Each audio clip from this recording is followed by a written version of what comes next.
Good evening, everybody. Welcome. Thank you for joining us. Thank you for those joining in person. Thank you for those joining virtually. I'm very excited to begin this Shiur series tonight of science, technology, and Halacha, 5-part series.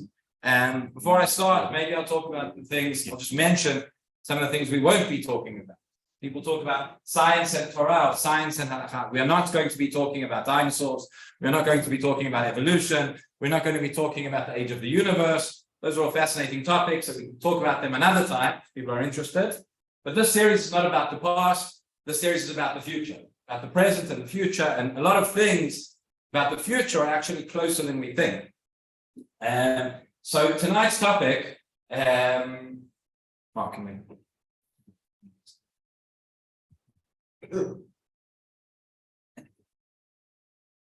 Okay, so you can see on the screen what people had supper, otherwise you're going to get hungry.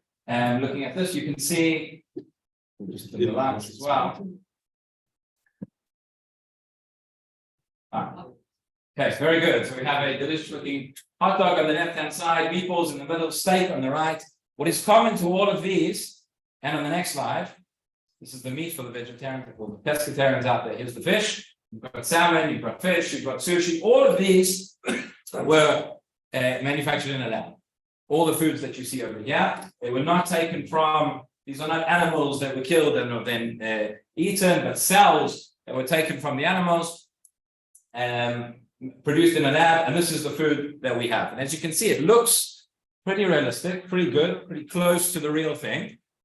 Have a look on the next slide. I'm back. Okay. So this is how it looked first. And now we're talking about particularly lab-grown meat. Now, some of you may have seen, I didn't plan it this way. I need to speak to the chief rabbi about it beforehand. But already we chose the date for this Shiur series months ago. Today, a couple of hours ago, Chief Rabbi David Lau published a 11-page tshuva about his opinion about lab-grown meat, cell-cultured meat, whether it's kosher, not kosher, meaty, parov, etc. I can't tell you what he said because I only saw it two hours ago and I haven't had a chance to read it yet. Maybe if we carry on next week. But this is what we're going to be discussing. So the timing couldn't be better. This is the world's first lab-grown hamburger. Doesn't look so appetizing. It was created in 2013. This is where it all began. This is what it looked like after it was cooked. We go to the next slide to see what it looked like before it was cooked. Same burger, same thing. Right? And as you can see over here, it's very grainy. It's very, the way this was made. We'll talk about it because the technology has changed in the last 10 years. But the way this was made was these individual strands, thousands and thousands of individual strands of beef were made, taken from satellite muscle cells from a cow, from the cow's muscle tissue. They were grown in the lab. Again, thousands of them eventually mushed together, a bit of salt and pepper at the end, and you have this burger. Does anybody know how much this burger costs to produce? More than $1.99. Expensive in shops. Prices are very expensive in the shop. And you think kosher meat is expensive? This is about $300,000 to produce. That was 10 years ago. $300,000. I'll tell you, things have gotten a bit cheaper since then. Which is good news. And the truth is, had they not, this wouldn't be an issue at all. But we're going to be talking about, so this is where it all started. This is cultivated meat. If you'll see what we're talking about tonight is three things. What is it? Why on earth are we interested in this? And of course, most important question of all, is it kosher or not? So, right, this is how it looks as well. This picture looks a little bit more appetizing. I mean, they've invested a lot in the PR and in the cooking, etc. But that steak as well, that was completely made. That was in a lab. There was no cow was harmed in the making of the steak. This is one that was produced by other farms, one of the Israeli companies that's leading in the sphere. Go to the next slide. Oops. Oh, No? that wasn't supposed to happen. All right. So what happened before? Just go back. Okay. But I'm not missing more information. Okay, so what is this cultivated meat that we're talking about? So you might be surprised to know the first person to come up with this idea was none other than, I see a number of Brits in the audience tonight, none other than Winston Churchill. We go to the next slide. Winston Churchill wrote an essay in 1932, so he was only about 40 years off, but he writes an essay called 50 Years Hence. And he makes a whole bunch of predictions about what's going to happen in 50 years' time. one of the predictions that he makes for the future is 50 years hence, we shall escape the absurdity of growing a whole chicken in order to eat the breast or wing by growing these parts separately under a suitable medium. He didn't draw the picture, and it's a cow and a chicken. But the point is, why should it be, rather than having to, if we're only eating a part of the animal, instead of having to kill an entire animal just to get one part, one breast, one wing, one muscle, one steak, just grow that meat by itself. Again, 1932, he predicts 50 years time we'll be doing this. So, as I say, 40 years after his prediction, this is what we're doing, and this is what's being done. I just want to show you that this is not a question of science fiction. There were a lot of, when this began 10 years ago, that first Hamburger, there were articles which were written about it. There were some halachic discussions. Many of them were speculative. Many of them were theoretical. I've had conversations with a number of poskim who said to me, but it's science fiction. When it's real, I'll give it some more thought. So it's real. It's not science fiction. It's here. And let me just show you how. So let's go to the next slide. So that's where it began. It was the first Hamburger. This is into August 2013. As you can see, it's not too appetizing. But as time goes on, technology improves and becomes more real. So this is 2020, This is the world's first approval of cultivated meats sales. This is in Singapore. Those chicken nuggets, again, were made completely in a lab. Singapore is one country, I think, it's the only country so far where they have regulatory approval. So this is sold commercially. You can go, if you're in Singapore, you can order it there on the apps, and you can have this chicken delivered to you. This is the steak which other farms made. This is in Israel. This was back in February 2021. Okay, they not only on Earth, but they're also making this meat in space. This is one of the reasons why they're developing it. Originally, this whole idea came about. NASA began a project to try and build a cultured fish. This was a number of years ago. They started it, but now other farms are creating this meat in space. The astronauts will be able to feed themselves a long-term mission. Israel is a fake meat powerhouse. I'm going to come back in a few moments to this idea of fake meat, because that's the wrong term. This is not fake meat. And if it was fake meat, we wouldn't have very much to talk about in the show. Explain that in a moment. Okay, and this is the most recent, that not very long ago, just a few months ago, the FDA in America has given the green light in a pre-market review to one of these cultured meat companies. So this is coming, and it's coming very, very soon. Here's just some wording from the FDA decision. The US Food, in November 2022, the US Food and Drug Administration, FDA, completed its first pre-market consultation for human food made from cultured animal cells. We evaluated the information Upside Foods, that's the name of the company, it's a company in Memphis, I think, submitted to the agency. Had no further questions at this time about the food safety, i.e., at this point in time, the food is safe for consumption. Next. Yes. The firm will use animal cell culture technologies to living cells for chickens and grow the cells in a controlled environment to make the cultured animal cell foods. Okay. Okay, this picture, I thought was interesting. This was last week. You may recognize some of the people you can see here. This is Rabbi, this is Rabbi, this is Rabbi Shiur. It's giving a share right now in your view center. And this is last week. They were at one of the cultivated meats companies, one of the cultivated chicken companies. So you can see fertilized eggs, which that's the very, very early stages of what ultimately is going to be meat. So this is real. This is possibly discussing this. And this is no longer theoretical or science fiction. So what is cultivated meat? Cultivated meat is meat grown directly from cells. Cultivated meat is also called cultured meat and lab-grown meat. A few other names, which we'll get to in a moment. Before we get to the one. Yeah. Nope.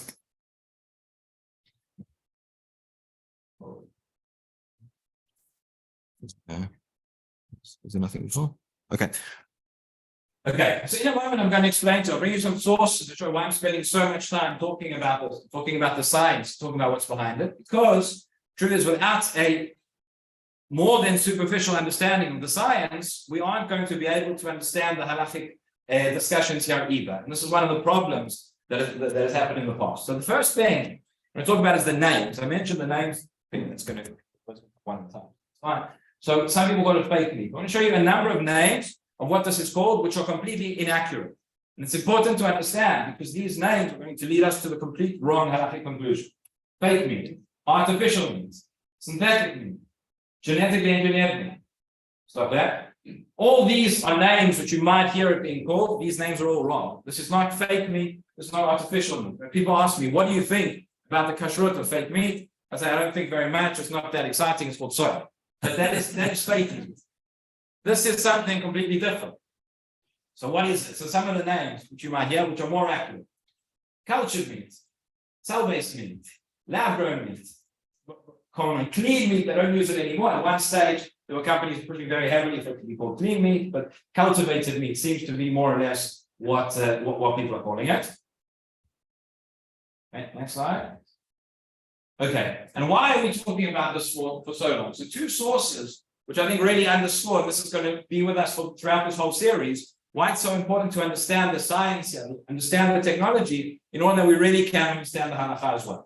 The Gemara over here in Sanhedrin tells us something fascinating. Rav, one of the sages, says the following thing. The Gemara is discussing the dinim of a bechor, of a firstborn animal, without getting now into the technicalities and without getting into all the details. But we know that regarding a bechor and regarding korbanot and certain animals, if an animal has a blemish, if it has a mum, it can invalidate it and change its halachic status. There are two types of mum that an animal can have. There is a mum kavua, which is a permanent blemish, or there is a mum over, which is a temporary blemish, and they have different statuses.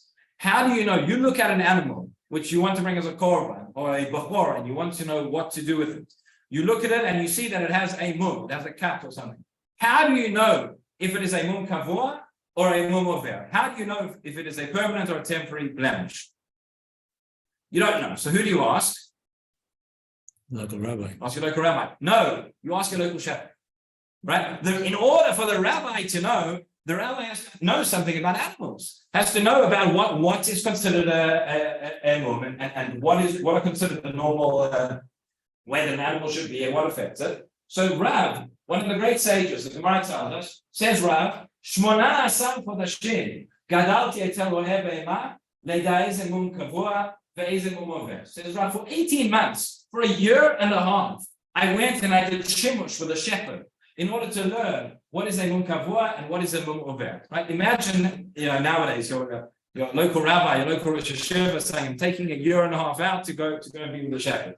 Okay, that probably wouldn't happen today. But again, these dinim are not right now practically relevant. But what we see from here, we see how seriously he took it. How seriously the Rabbanim said, if we have to paskin halacha based on mitziyut, based on reality, based on technology, understand what the technology is if we're going to paskin. Otherwise, we're going to get it wrong.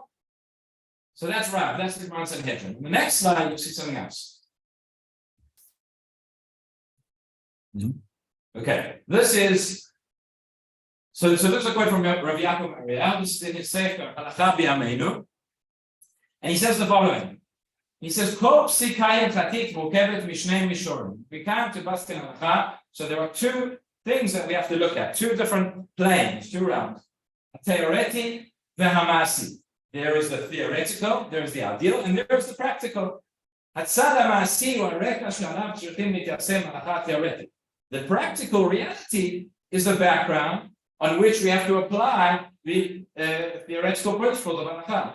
And he says, Chacham Gadol, the Tchum theoretic, somebody can be a great Chacham, can be a great sage in the theoretical, but Chayav liot gam pikeach b'avanat hamtziut she'ala huda. He also has to understand what is the reality which he's dealing with, that he's talking about. Kedei she'yisum ha'psika yem b'liyah, in order that the psika should actually be relevant and be correct. And he continues in the next one.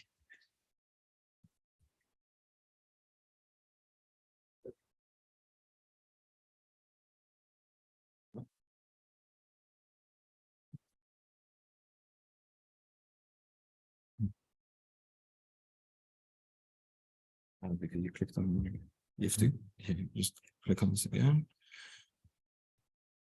There we go. Okay, and then he says the following. Listen to this. Listen to this question. Kol dayan shedan emet la'amita na'asa shutaf la'kadosh baruch hu b'ma'aseh b'lishim. Chazal tell us the following: that any dayan, any judge who judges a din emet la'amita, truth according to truth, becomes a partner with HaKadosh Baruch Hu in the process of creation. So what is emet la'amita? Many answers have been given to this question. Listen to this one. He says, "Yesh emet she'ena la'amita." Is there a truth which is not according to truth? What does it mean? So Piresh Agra, the Vilna Gaon explains, "Shelak kasher akbalat to'emet ben ha'emet ha'teoretik la'emet ha'uvdatit." When you have a correspondence between the emet ha'teoretik, between the theoretical truth and the actual truth, the facts on the ground, when you have those two things match up, then you have emet ha'amitzah. However, kasher emet ha'teoretik ha'amitit, when you have the principles, when you have the theory, and that is true. But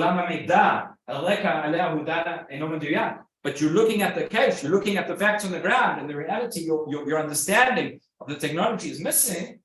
Well, so you need to have both. So that's why we are spending a little bit of time before we get into the halachic side, into the theoretical side, understanding the emet uvdatit first, because otherwise nothing that we say is going to make any sense. And he says that's the difference between a chacham and a piker. Term which we find chacham ubal yedeh teoreti. Chacham is somebody who has the theoretical knowledge. Piker ubal havana metziutit. That's somebody who understands the reality. And hakol chacham amorei halacha liot gam piker. You want to pass halacha, you need to have both. Okay, so we started off. We said what. We're going to come back to what cultured meat is in a moment. Just briefly, why we need it. Where did this idea come from? What's wrong with the burgers and the steaks and the meat that we have and that we've been eating for many, many years? Why do we suddenly need to stop killing animals and, manufacture tissue steak in a lab? Where does this come from? So very simply, this shows you average consumption in the world of different types of meat. It is increasing at a very, very rapid exponential rate. And we don't have enough meat to feed the planet. We won't have very shortly. Well, you said, this is, okay, you can't see the numbers, some reason it's been cut off, but this is a slide from other farms as well, and talking about some of the reasons and why cultured meat would be necessary, the effects that livestock have on the land use, on water use, pollution, greenhouse gas emissions, etc. And moving on. Okay, some of the graphics for some reason are not working, but if you could see the graphic, what you would see is a comparison between the average water use, the average land use, the effect on the environment of conventional meat versus lab-grown cultured meat, which is minuscule in comparison. There are still some studies that are being done. It is somewhat disputed, but just about the majority opinion seems to be able to be much better for the environment, for land use, water use, etc. Okay. So how is it made? So when I used to talk about this, already going back, like I said, this graphic was created about 10 years ago. This was that first hamburger that we spoke about. This is how they did it. Since then, things have changed a little bit. If the graphics work, you'll see that as well. So essentially, this is what we're dealing with. You have a cow which stays alive and is unharmed throughout the entire process. There is a biopsy which is taken from the cow. These cells, you have here muscle cells and fat cells, tiny, tiny, tiny cells. They are microscopic when they are taken out. And these are stem cells. So people have heard the term stem cells before. There are different types of stem cells that you have in the body of a human being, of an animal as well. These are not, and it's going to be very significant. There are different companies making this in different ways. And what is correct for one company may not be correct for another company. The way this company did it is follows. They took not embryonic stem cells. Embryonic stem cells, when a fetus is created, and those cells can develop into any cell in the body, that's not what we're talking about over here. What we're talking about here is what's called myosatellite cells. So these are a form of adult stem cells, which are in the muscle tissue. What these cells can do, unlike regular cells, is they can multiply almost indefinitely at a much, much, much greater rate than ordinary cells can. And also they can proliferate, meaning these are muscle stem cells. So they can only be muscle tissue, but there are a number of different types of cells within the muscle that they can develop into. So what they did was they took a few of these cells. Initially, the cells they want them to proliferate to get as many as possible. So you take a microscopic sample from one cow, and then one cell becomes 2, 2 becomes 4, 4 becomes 8, etc. That's what you see over here. Following that, they are placed in some sort of so that takes place inside a growth medium, some sort of liquid, which is giving the cells nutrients, it's giving them their food, so to speak. At a certain point, when they have enough of them, millions and billions of these cells, they switch the medium so that no longer do the cells split and multiply, but at this point they begin to actually join together. They join together and they form these very, very primitive muscle fibers called myotubes. Afterwards, they put them, in this case, they put them around a certain gel, but there are different methods how this is done. There's what's called a scaffold, some sort of structure on which these cells, once there are very many of them, they can grow and they can develop into the shape of the steak, burger, whatever it is that is being grown. Over here, if this is ultimately these expand and contract, they get a bit thicker, they get a bit bulkier, and you have over here a very, very thin muscle fiber that is then cut. And then remember that picture you saw right at the beginning of that hamburger, you have thousands and thousands of these strands which are brought together. And this is not quite the way that they do it anymore. But this company, this is now a company called Promotional Meat, which is in Holland. They are still producing burgers and meat, etc., from these muscle satellite cells. Other companies in Israel are doing it differently. Right, so this is again the next 4 slides of Promotional Meat as well. This is the updated version of that graphic. But again, just the points which are relevant to us and are relevant to the halakhic discussion. So that's the cow. Again, you can see how tiny, microscopic the cells are, which they take. You have a selection in one microscopic sample. You have 33,000 myosatellite cells, from which you can get 80,000 burgers. So as I said, now costs a little bit less than 300,000. In the next slide. Then they used to talk about putting the cells in a petri dish. They don't do that anymore. They put them in a bioreactor. Again, it's got the liquid, it's got the medium around it. Again, when this first started, there were halachic concerns that the medium was based on serum, which was based on components that come from blood. Nowadays, they don't use that anymore. Nowadays, it's purely synthetic material. So that in and of itself doesn't really become a concern. But in this, here you see it multiplies into trillions of cells. Here you can see our growth medium is free of animal components. So that eliminates one concern that we might have. The next stage is that you can see they allow nature to take its course. The cell starts to become fully fledged muscle and fat, just as they would inside a cow.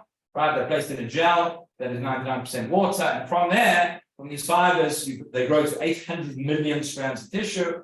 And final stage, you have your hamburger and you cook it. Okay, so that's more or less how it's made. Like I said, that is how one company makes it. What we saw, they take the cells from the muscle. There are other companies which might take cells from different places. They talk about using fertilized eggs. They talk about using embryonic stem cells.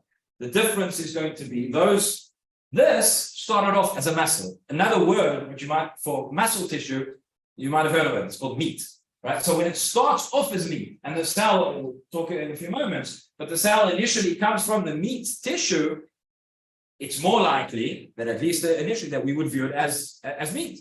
But if we're starting off with a cell that comes from somewhere else, that hasn't developed into meat yet, there might be room to judge it as something different. Okay, so this is the source. Since I call this the first unconventional meat. We've spoken about what it is. We've spoken about why we need it.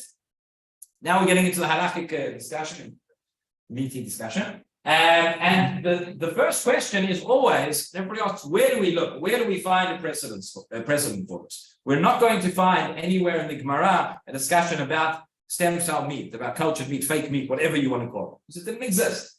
What we do have, what's fascinating, is that we have this unconventional meat. Okay, this Gemara in Sanhedrin, which until recently, anybody who wrote about this, who spoke about this, who wrote a halachic opinion on this topic, started off with this Gemara. Whether it's relevant or not, we'll see in a moment. There is a certain similarity. Similarity is as follows. The Gemara in Sanhedrin talks about various forms of meat that are created not in the normal way. Here we have a discussion about basar yored min hashamayim, meat which falls from heaven. Okay, why does the Gemara get onto this? Gets onto this because it's talking about Adam HaRishon. The Gemara tells us that Adam HaRishon was in Gan Eden, and the Malachim were feeding him meat. And it says, wait a minute, Adam HaRishon wasn't allowed to eat meat. The permission to eat meat in the first place was only given to Noach after the flood, and it was really only taken up by Nimrod later on. So could it be? Says the Gemara, don't worry, Adam HaRishon was eating basar yored min hashamayim. That's me. So then the Gemara says, really, is there such a thing? Where does it come from? Now listen to the story. So it says the Gemara, in Kiyad Rabbi Shimon ben Chalaf, Rabbi Shimon ben Chalaf was walking along, and as happens when you're walking on your way, you are encountered by two hungry lions. What do you do when you encounter two hungry lions? Everybody says run. And I say, no, you've got no chance. The only thing you can do is pray. Right? So he prayed. He said, Amar. He said this pasuk, and what happened? Two thighs, two big pieces of meat, two steaks fell down from heaven. Turns out that the hungry lions were not so hungry. They ate one and they left the other one behind. So what did Rabbi Yossi ben Charachta do? It says, he picked up the steak and he ran into the Beit Midrash. Right? If it was one of us, we'd probably run to the Beit Midrash and bench going will tell everybody the story where the lions were chasing after us. That's not what he was interested in. He said, this piece of meat, is it a davar tameh or is it a davar tahor? Is this kosher or not kosher? What is it? Rule. Oops. Left. Yeah. They said to him, you can't have something non-kosher coming down from heaven. You think, but that's the good hechsher. What about the Shema? Okay. That was the answer. That is the story. Now it's a fascinating story. Again, how we understand, how we relate to these kind of aganatot in the Gemara. Did it literally happen like this, or did it not literally happen like this? Either way, it's taught in the Gemara. It's trying to teach us something, trying to teach us a point. And what's the point that it's trying to teach us? Could it be that the point that it's trying to teach us is that when you have meat, which is created in a miraculous way, in a non-conventional way, that it's kosher, that it's not subject to the ordinary laws of meat or not. So you might say that. So there are some who've suggested that. And there are some who've suggested we can take the story of miracle meat, by the way, that Gemara continues. Those of you who come to the Tzorba Rabbanan on Sunday mornings, not this week, but the following week, we're going to be talking about magic. And the Gemara has cases of meat that was created by magic using Sefer Yetzirah. It has similarities. In both of these cases, this is not ordinary meat. It does not require shkita. So would you say that in our case, this is not ordinary meat, doesn't require shkita in the first place? The animal which was alive, the meat that comes from it is therefore going to be kosher. Could we compare it to this? So probably one of the first articles was written about this, going back almost a decade, in Tchumen, with Tzvi Reisman from Los Angeles. He writes the following. He has a number of different seraphim, a number of different sources which he bases on. In the next slide, you see, he says the following.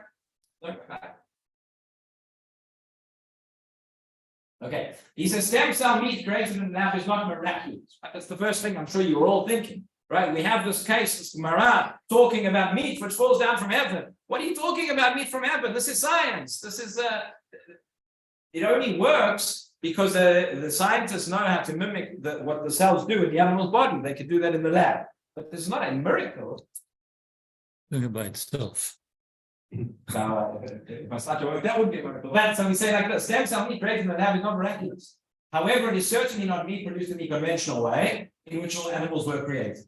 This is a new reality of the creation which came about through human intervention and should be compared to meat created through Sefer Yetzirah, and it would therefore be another reason to permit consumption, even if it was taken from a non-kosher animal. So that was one suggestion that was made in 2014. I'll tell you right now that the majority of poskim, based on this reasoning, reject this. Right? It's not, as we've said, this is not miraculous meat. This is scientific. This is done the same way that it normally happens. This is there's a whole question whether the source that we've just brought, an organic source, can you use that to pass halacha? Is that an appropriate source to learn from? For various reasons, this line of reasoning is therefore rejected. Another question that we can ask, he says here that it's meat not meat produced in a conventional way. What happens if in 50 years' time, this is the way that everybody's eating meat? It's not implausible that this will be the conventional way. So then would it change? So in any event, for that and various other reasons, we're going to reject that. I thought it's very, very interesting to bring that source. It may still have relevance for us. It may still, in a different way, it may still have relevance for us when we get to the final Psak Halacha. We'll come back to that later, but let's move on. So if we're not basing ourselves on these agadic sources, we want to go back by halachic sources. We want to follow the halachic rules. Where do we look? What is the precedent? How are we going to know what the status of this meat is? And I think we have to look at two different questions. And we have to look at them, and one answer is not necessarily dependent on the other. And the two questions you have to ask with this meat, you're all now experts in how it's made. Number one is the source. The source, those original cells, where are they taken from? Are they taken from which animal are they taken from? Which parts of the animal are they taken from? It could be a kosher species, it could be a non-kosher species. They could be taken after Shrita, they could be taken before Shrita. They could be taken from a part of the animal which is considered meat. They could be taken from a part of the animal which is not considered meat. I can add. So then we have to establish what is the position, what is the kosher status of those original source cells. Once we know that, we can ask another question. Because maybe if we come to the conclusion that those original cells are kosher, so all is good and well. But maybe we'll come to the conclusion that those original cells are not kosher. Does that mean that the end product is not kosher? Or we'll come to the conclusion that those original cells should be considered meat. Does that mean the end product will not be considered meat or vice versa? Not necessarily. The process, we're not without precedent in the modern food industry, where the process by which things are produced, things are manufactured may change the state from the beginning to the end. So those are the two questions we need to separate. So let's look at question number one in terms of the source. Just before we get there, this is, I mentioned at the beginning, the FDA, the Food and Drug Administration, has granted preliminary approval to one of the, I've got it off, let's just show an overview. Okay. But this is how they've given a preliminary safety approval to one of these companies. I thought it was interesting to show you the different stages which they looked at, because this is obviously from a regulatory perspective, from a safety perspective, but these stages are going to help us think about the kosher questions as well. And another question we can ask is at which stage, if we have a product which is going to be kosher, will we need supervision? Will we need hashgacha? And which of these stages will the hashgacha be necessary? So you'll see 5 stages essentially which they look at. Go through this quickly, I'm not going to read everything. First, we have the cell connection, right? We sample the cells are taken. In this case, it was from chicken. Again, which animal are they taken from? What are the cells? Are they going to be kosher or not? From there, a cell line is created, and then a cell bank is created. Where are we going to have to begin? At this stage, okay, moving along, you then have transfer and growth, the cell as we saw before. What are the other nutrients? What are the other factors? Could this process maybe change the way we looked at those original cells? Because you'll see they look very, very different afterwards. You have differentiation. And then going on the final stage, they call harvest. Harvest the materials to prepare further using conventional food processing and packaging methods. And again, this looks very different, those cells at the beginning. So that's our question, the source cells and the process. So let's look at the source cells. And I think there are essentially three ways of looking at this. 3 primary ways of looking at these cells. Again, not every company is using the same kind of source cells. Some are using muscle tissue, some are using eggs, some are using, there's a company in America that says they are taking cells from the tip of a feather. May not be actually from the tip of a feather, it may be from the skin, and that may make a difference as well. It might be embryonic stem cells. But either way, how do we look at these cells? 3 different possibilities. We might look at them as completely insignificant. We might look at them as derivatives of an animal, perhaps non-meat derivatives. We know not every food product that comes from an animal is meat. Eggs and milk are a case in point. Milk comes from a meaty animal, but it's meat, right? Or we could look at them as meat themselves. So these are the three possible perspectives. So this is the Halacha Shulchan. I said option number 1 was that maybe you could look at them as insignificant. How could you look at it as insignificant? We just spent right, close to 3/4 of an hour talking about something insignificant. The world is spending, there's billions and billions of dollars being invested in this to create something, but the cells are microscopic when they begin. And we know we have a principle in Halacha, generally speaking, that something which is microscopic, something which cannot be identified by natural human senses, it does not have chashivut, does not have significance in Halacha. The classic example is bacteria. Right, the Aruch HaShulchan discusses this. There are many sources which discuss. Right, when you have, I'm not talking about things which can be seen with the naked eye. I'm not talking about bugs in your vegetables that if you look very carefully, you'll be able to see them. We're talking about things which, no matter how carefully you look, if you don't have a magnifying glass or a microscope, you will not see them. They are invisible to the naked eye, like bacteria. Bacteria are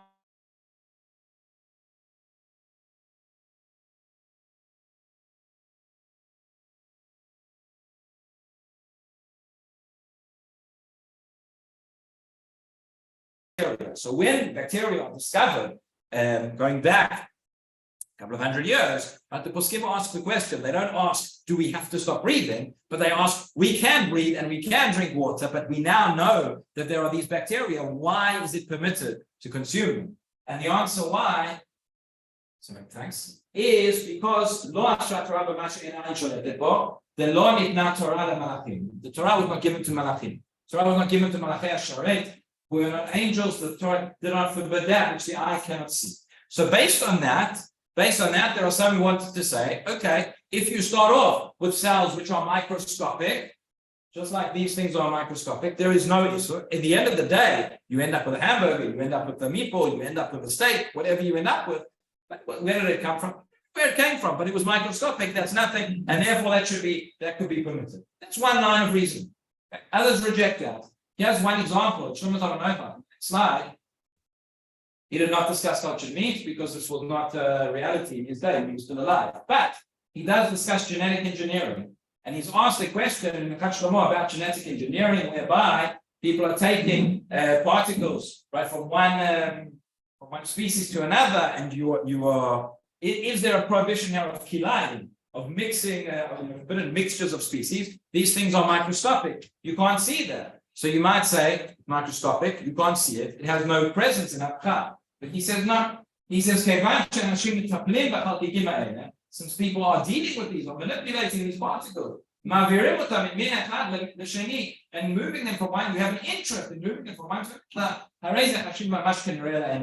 It's as if you can see it. It's as if it's visible. You're dealing with it. You're using it. When do we say something that you can't see? Perhaps when it's accidental. Perhaps when it just happens to be there.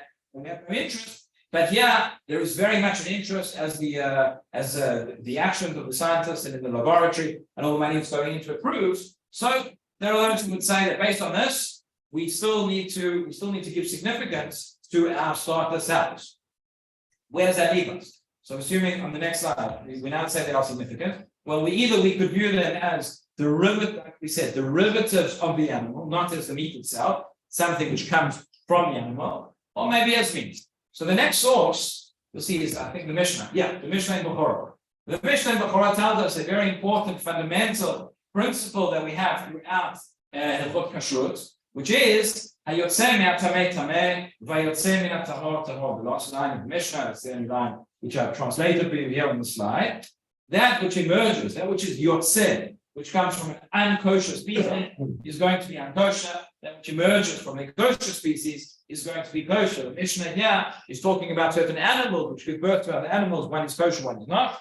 But examples of this which are familiar to all of us: eggs and milk, which we've mentioned a lot tonight. If you have eggs from a non-kosher species, those eggs would be non-kosher. That is yotzei min ha'tameh. You have milk from a non-kosher species. That is yotzei min ha'tameh. That is going to be non-kosher. If it comes from a kosher species, it's going to be kosher. So, if we take cells from a non-kosher species, there's great room here to argue that that's going to be considered like something which is those cells, even if they're not meat, but they're not kosher.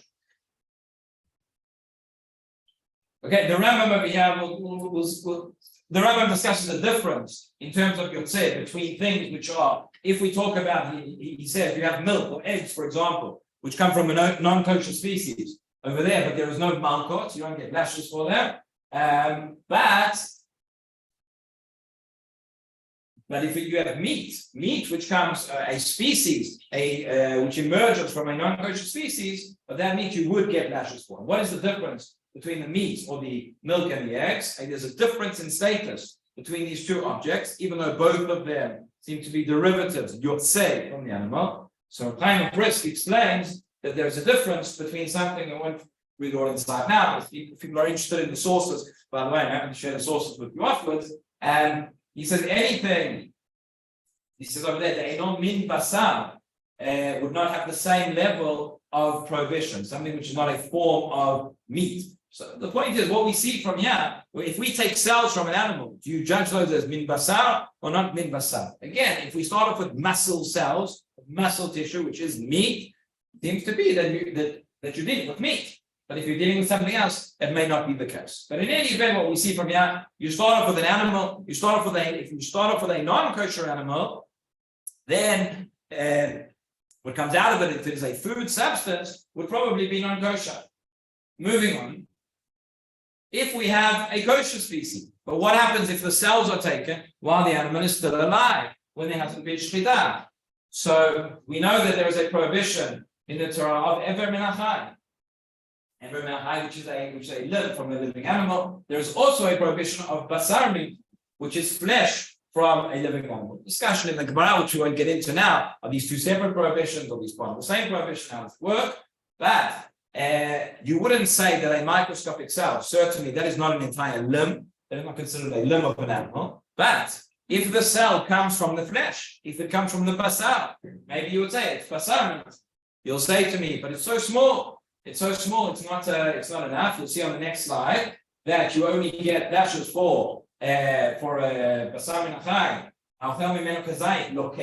only when it eats a kazayit is going to get lashes. You'll see on the next slide as well.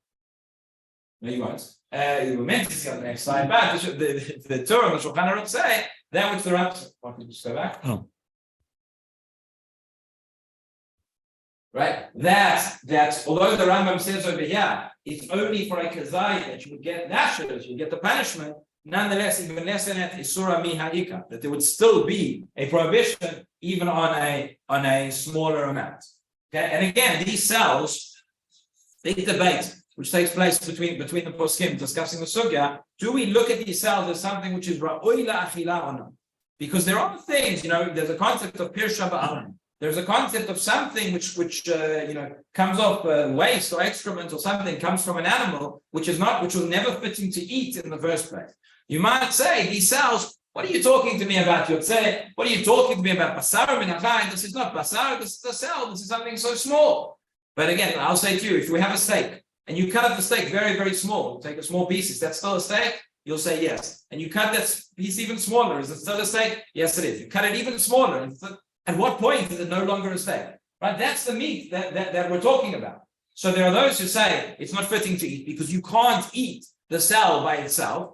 And the counter argument will be the reason you can't eat it right now is because it's so small. It's not that intrinsically it's unfit for eating. It's fit for eating. It's just you have a very, very, very small piece.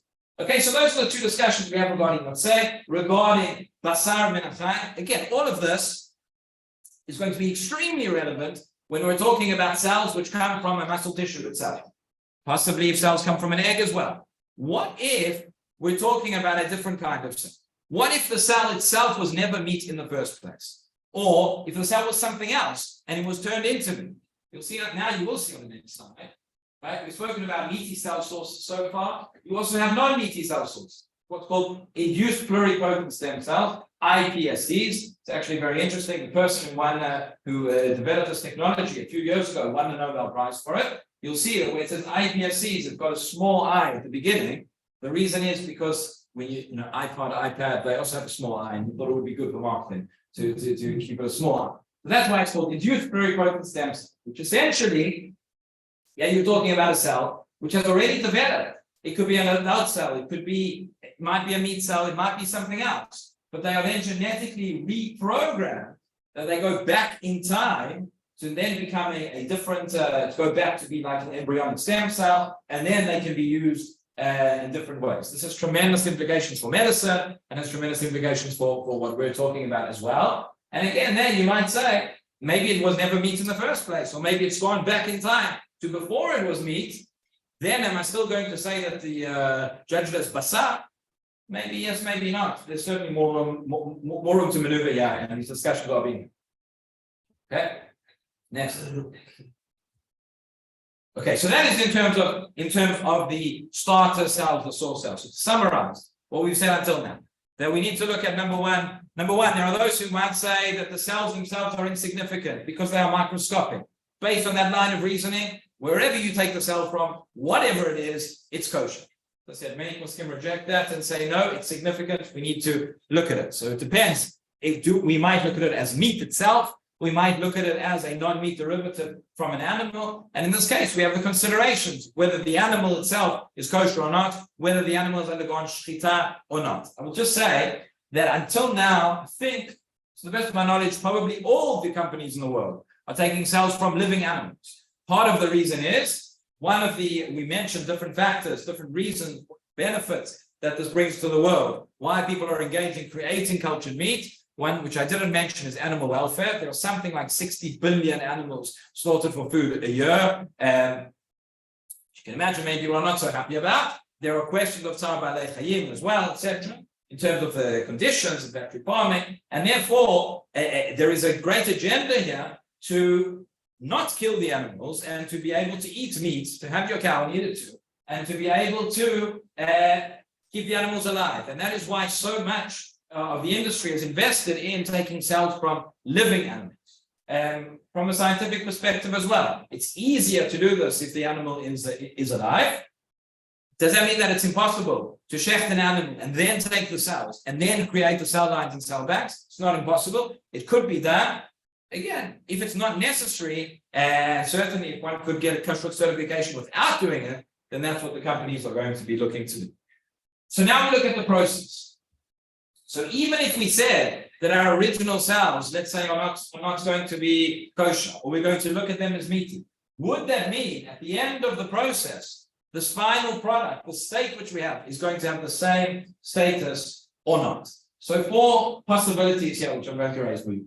Possibility number 1 is that can a process change the status of the original cells? Possibility number 1 is not, stays the same as it was, right? And therefore, it was came from a living animal. It's you end up with the cell which comes from basar min achai, and that would not be kosher. That's one.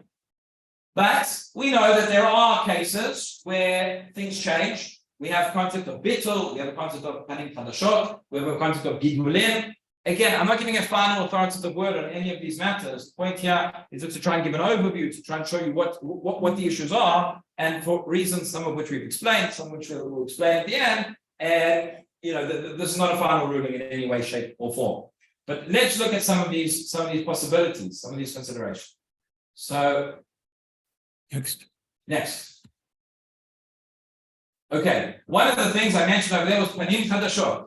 Panim chadashot literally means new faces, right? Where you have a new substance. This is a sugya which is discussed regarding gelatine. We could sit here and give an entire shiur, an entire series on the kashrut of gelatine, yes or no. Not getting into it now, but what Rabbi Yosef, who is making on this, he says one of the reasons, saying the production of gelatine from skin and bones after they've been dried out for several months or mixed with chemicals, finely ground until they turn into fine powder, you have a new substance that emerged. I.e., we're not without precedent. Again, not everybody agrees. This is a subject of a machloket, a huge machloket, but the concept exists. The concept already is brought in the Rishonim of panim chadashot, where you have a substance which undergoes a radical chemical change. It may be part of that radical chemical change means that it goes through a stage where it is not fit to be eaten, and then you end up with something else, which we call panim chadashot. If we start off with a cell, which is a meat cell, which is a muscle cell, and it ends up as a muscle, it might be difficult to claim panim chadashot ba'olam. But if we are dealing with cells which are reprogrammed, you have a cell that started off as a feather, and its reprogram goes back in time, and then it becomes meat. Panim chadashot doesn't sound so implausible. So that is one possibility. Okay, another possibility, something else which is discussed, is the concept of bittul, nullification.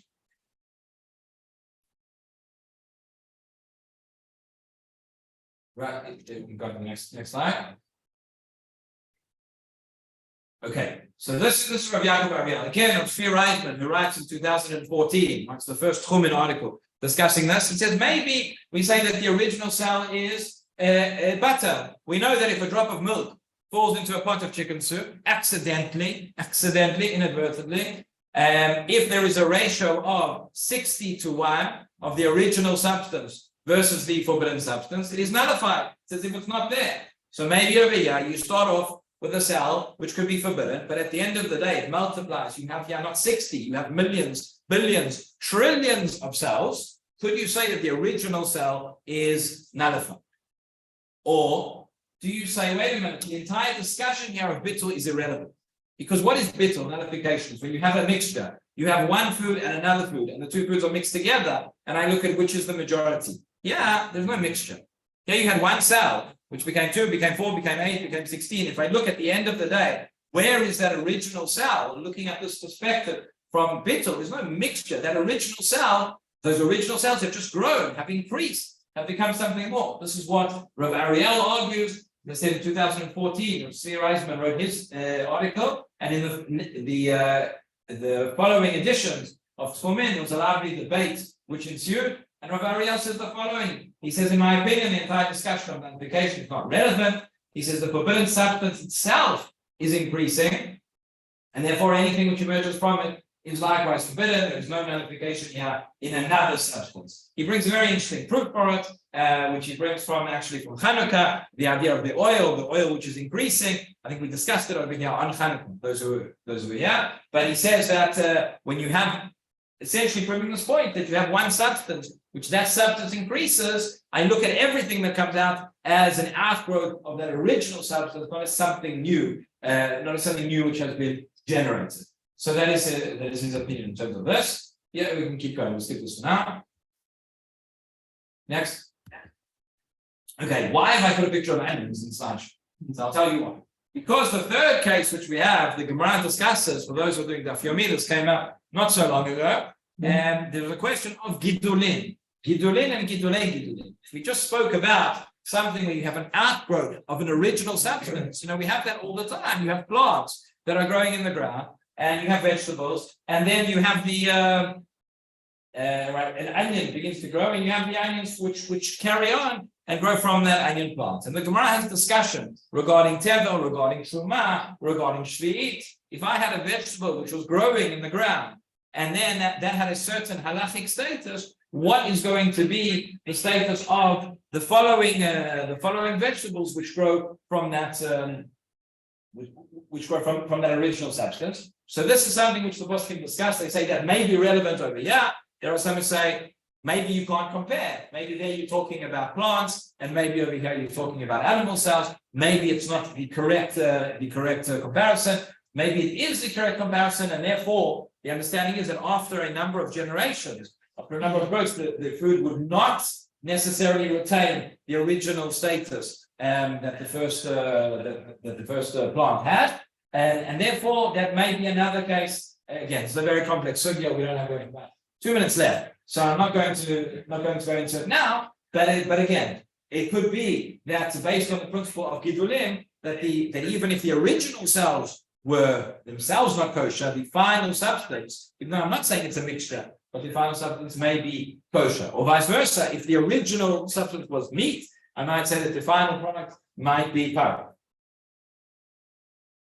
Okay, so we've seen three different ways of looking at the source cells. We've seen possibly four different perspectives of looking at the process of how it might change things. Where does all of this leave us? Okay. A duck. If it looks like a duck. That's a direct quote from Moshe Meiss. And other people, but he says this is the Gemara which we saw at the beginning. And it's very interesting. I want to share with you the psak, what Rabbi Shavais holds in the sugya. And he said the following: everybody who discussed this started off talking about the questions of does it need shchita, does it not need shchita, does it need to come from a kosher animal, does it not come from a kosher animal? And based on that, first let's clarify if it's going to be kosher or not, and then let's look at the question, the secondary question of is it meaty or is it parah? Okay, Rabbi Shavais looked at this in the other way. He said, first of all, to me, I look at it as axiomatic that it's going to be meat. That's the first point. After that, we can discuss how is it going to be kosher meat. Does it need shchita? Does it not need shchita, etc. And he goes back. One of the proofs that he brings is from that Gemara of Rabbi Yossi ben Chalafta, from that Gemara that tells us about Basara Yored B'nei Shamayim. And I said to you at the beginning that all the other poskim look at this Gemara and say, over here it says, Ein davar tamei yored b'nei Shamayim. This is kosher. Maybe this is a way to look at it to say that shchita is not required. And we said we rejected that. But Rabbi said you could learn something else from this Gemara. He says, at the end of the day, you have these pieces of meat. And Rabbi Yossi ben Chalafta brings them to the Beit Midrash. And he asks everybody a question. He says, is this kosher or is this not kosher? He says, what doesn't he ask anybody? Is this meat or is this not meat? It's obvious and it's axiomatic to everybody over there that it's meat. And he brings it from this Gemara, he brings it from a number of other Gemaras, whereby you see, although something was created miraculously, although something was created in a different way, but at the end of the day, it has the same physical structure, it has the same biological, chemical makeup as meat itself.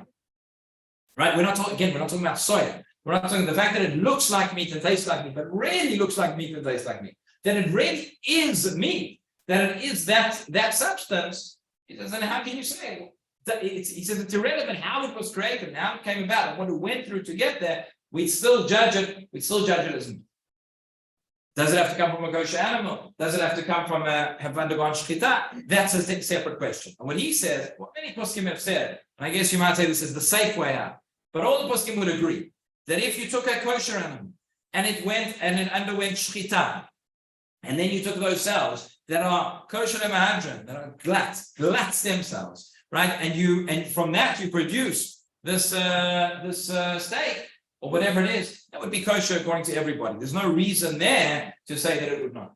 The questions come up though, because that's not the way it's done. If it's taken from an animal which is still alive, that's our question, and that's what people are still debating today. So if we go to the next slide. Okay, just some concluding thoughts. Right, number one, established psak on this matter does not yet exist. As I mentioned at the beginning, we're getting there, we're getting much closer. Right, a decade ago, these were very much theoretical discussions. Now, all the poskim understand these are not theoretical discussions. And in truth, they had to be theoretical discussions because we didn't have the information, because the companies didn't tell anybody how they were doing it. Now the companies are inviting the rabbis in, are showing them how it's done. This is what's taking place. So now this process is very much underway, but it's still under development, right? A full understanding here is needed in order to pass this. It's very, very important. 10 years ago, you had videos going around on the internet, Rabbanim saying, this is kosher, this is not kosher. I'm not really sure what it is, but it's kosher. That's obviously not the way that the halacha system works. Full understanding, full transparency, and you have companies working together with poskim. That's how we're going to get to an answer. And as I said, different production methods may yield different kashrut status. This is critical. Okay, the chief rabbi in his psak today, I only saw a very brief part of it, but this is one of the points which he tried to stress, and it's one of the points which the media already missed, which is that you might give a psak for one company, for one method, doesn't mean it's going to be the same for every other one. Say the fact that Israel, by the way, the fact that Israel is a powerhouse in the space, this is really helping to advance the halachic decision, because the companies in Singapore and in Holland and in America aren't that interested in whether their products are going to be kosher or not. The companies in Israel, for obvious reasons, are a bit more interested. And therefore, these discussions and these processes are taking place. So again, different methods may yield different status. It's not that, cultured meat is kosher. There's this cultured meat, there's that cultured meat, there's that cultured meat, and we need to bear that in mind. Next slide.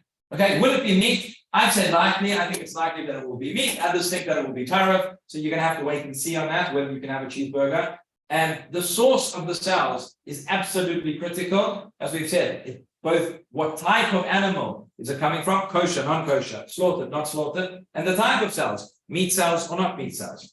Okay, what about shchita? Again, that I've left open over here. And depending if the production is being done from meat cells, very, very likely that you're going to need shchita before. Production is being done from egg cells, from embryonic stem cells.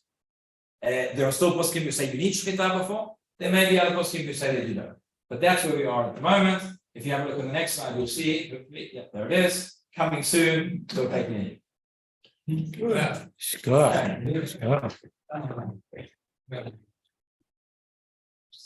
Okay, yeah, so I see people have questions. Again, it's a bit late and I'm mindful of the time, so the shiur is now formally over. If anybody wants to leave, then leave, don't feel bad. But if people want to ask a few questions, I'm happy to answer if I may.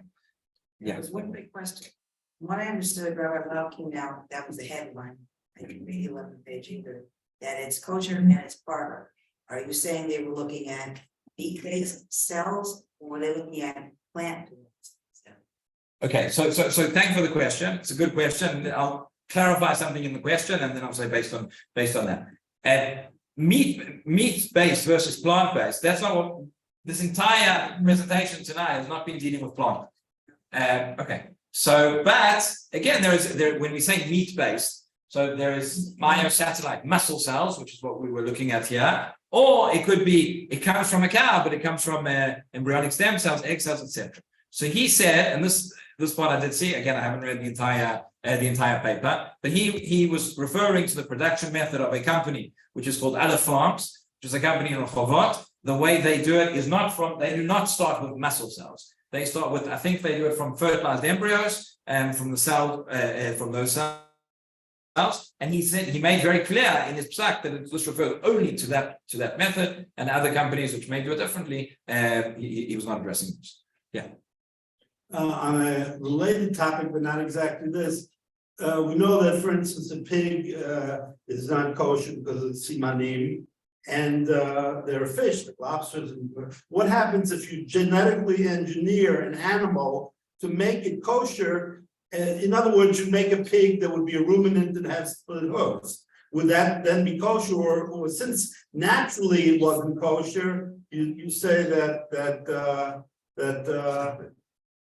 and eventually they'll be able to do it genetically. They'll take the meat of a pig and put it on it and put the genes in the cow. There's all sorts of things that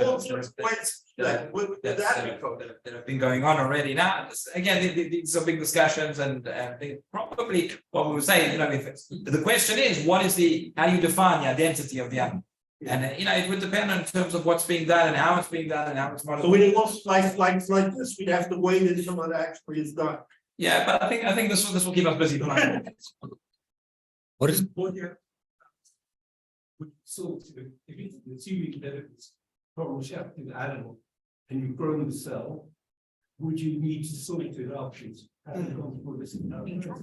Again, the reason that we have to solve the kosher and do these processes is in order to remove the blood from the animals. We're dealing with the cell, which had no blood in the first place, and there was no blood taking place through this process, and that would be a What's my question is, if you've got one cell, and it proliferates into say trillions. Yeah. This could be the source cell for the entire world. You wouldn't have to have. You wouldn't need to shepherd anything else or do anything else. That's correct. So this could be great for the environment. It could be great for the animals. It could be great for kashrut as well. So what is the concept? Imagine all the machlokot that we have. Glad kosher, not glad kosher. Get the best shochan in the world. All the shikot, every single one on this animal. Take this is the most 100 animal ever. What is the concept of shechting? Huh? What are you shechting? No, what they're saying is if you were to shecht the animal first, The original first. yes, and you were to take the cells from there. Why would you need to do that? All you do is take a microscopic sample. It's like giving a sample when you go to the doctor. You're just taking a small swab, and you're done. Why do you need to kill the animal with the slug? Correct. So that's what we were talking about. If you hold that cell retains the identity of the tissue from which it came, Right. and you say that this is coming from tissue of flesh, so you need to check the animal before you can eat the flesh. You alluded to hashgacha, whether it will require hashgacha or not. You didn't tell them the process, what stages of that. Basically, what you saying would be hashgacha. Do you repeat the question? The question was that we mentioned, I alluded to the point of hashgacha. The question was at what stage in the process would hashgacha here be necessary? So again, that would be, I think, really would be up to the kosher agencies to determine where it was. I would imagine that the original, the most critical point here is the original harvesting of the cells, of the cell lines and of the cell banks. From that point onwards, once you have something which is kosher, to what degree would you need supervision, and what degree could you, rely on what's being done? So these are that wouldn't be a Really for hashgacha. at least.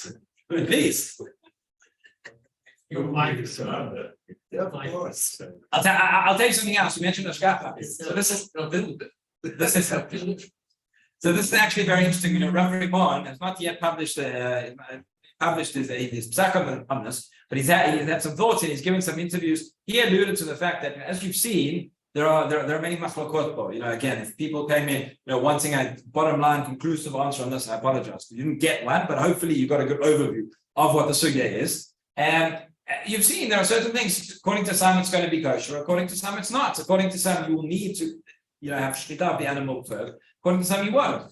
Everyone had a suggestion that maybe you'll have regular kosher than mahadran kosher. Then it might be that our concept will, what does mahadran mean? Mahadran means that you are essentially satisfying more opinions in halacha, you're satisfying more stringent opinions. So just like you have a machloket about whether the line needs to be checked to this degree or that, or the chicken needs to be checked up to here or up to there, and that's called mahadran, and that's not called mahadran. It might be that it's called kosher if the animal wasn't shafted, and it's called mahadran if the animal was shafted. Maybe that was a suggestion. Can I send to Egypt? Can I bring the meat to Egypt? Is there something now that exists that most of the Rabbanim can agree on that would be kosher? In other words, coming from kosher and that which that the process is reviewed. Is there any kind of agreement between those preeminent Rabbanim that we saw earlier to say yes? That would get away? You're asking for agreement in Rabbanim, you can have a hard time. What I will say is this: that the companies, the Israeli companies, I can't say all of them, but certainly some of them are in discussions, and there are, Rabbanim, poskim that are involved in this process. And does there exist a product whereby the animal's been shafted first, and then the cells are taken in such a way that it satisfies all the opinions? To the best of my knowledge, that does not exist. It does not exist. In your dreams. It does not. That does not exist. Nutrition. Nutrition. I mean, it depends who you ask. I mean, the companies claim that a higher nutritional value, that there's greater control in terms of. You'd be surprised. The meat that you buy, maybe you won't. The meat that you buy in the supermarket or at the butcher, how much should it actually meat and how much, other things that go into it. And they claim, it's completely transparent, it's traceability is the word they use. That you can know exactly what's in it, and they can add certain vitamins and nutrients that are necessary. But that really depends who you ask. Okay. Thank you very much. Sorry for asking you questions. Not at all. Yeah,